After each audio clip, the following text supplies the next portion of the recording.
ഒരു 4-5 മണിക്കൂർ പച്ചരി കുതിർത്ത് അത് കഴുകി വാരി ഇടാം. അതിലേക്ക് ജാറിലിട്ട് അതിലേക്ക് ഏലക്കായി, ഒരു തവിച്ചോറ്, ബേക്കിംഗ് പൗഡർ, ഉപ്പ്, ദോശ കരക്കുന്ന പോലെ അരച്ചെടുക്കുക.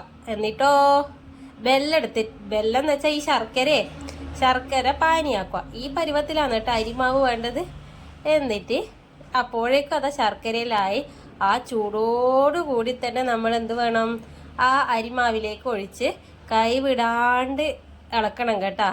ഇത് കാണുമ്പോൾ എനിക്കെന്നാ അറിയാം തോന്നുന്നത്, ബ്രൂ കോഫീൻ്റെ പരസ്യമില്ലേ, ഒരു കൈയിൽ ചായ, ആ പാട്ടാ ഓർമ്മ വരുന്നത്.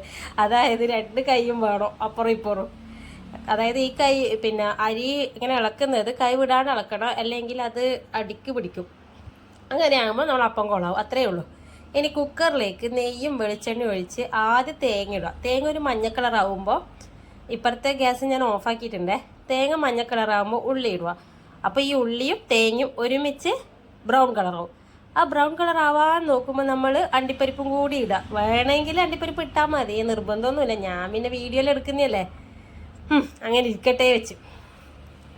എന്നിട്ട് അത് നല്ലോണം ചൂടായതിന് ശേഷം, ഈ ചൂടാകുന്നത് എത്ര സമയം എടുക്കണം എന്നറിയാം, നമ്മൾ ആ തേങ്ങയും ഉള്ളിയും അണ്ടിപ്പരിപ്പും ബ്രൗൺ കളർ ആകുന്ന സമയം മതി കേട്ടോ. ചെറിയ തീയിലിട്ട് ചൂടാവുക വേണ്ടു.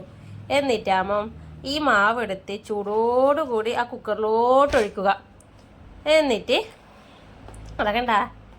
അപ്പം ഇതൊരു പാടുണ്ടായിരുന്നു. അപ്പം ഞാൻ എന്തോടെ എടുത്ത് കുറച്ച് അടുത്ത് തന്നെ വെച്ച്, എന്നിട്ട് ഞാനത് ദോശയാക്കി കുട്ടികൾക്ക് കൊടുത്തിന് കേട്ടാ. അങ്ങനെ നമ്മളൊന്നും കളയൊന്നുമില്ല കേട്ടാ.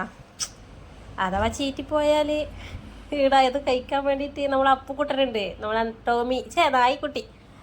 അങ്ങനെ കണ്ട ഒരു 20 മിനിറ്റ് ഈ വെയിറ്റ് ഇടാണ്ട്, അതായത് നമ്മൾ ആ കുക്കറിൻ്റെ മൂടീൻ്റെ ഉള്ളിലുള്ള സാധനമില്ലേ അത് ഊരി മാറ്റി വെച്ച് 20 മിനിറ്റ് ടൈമർ വേണമെങ്കിൽ വെച്ചോ, അത് വെച്ചിട്ട് ആക്കിയതാ. അടിപൊളി കലത്തപ്പം റെഡിയാവും. കണ്ട, അടിപൊളിയല്ലേ?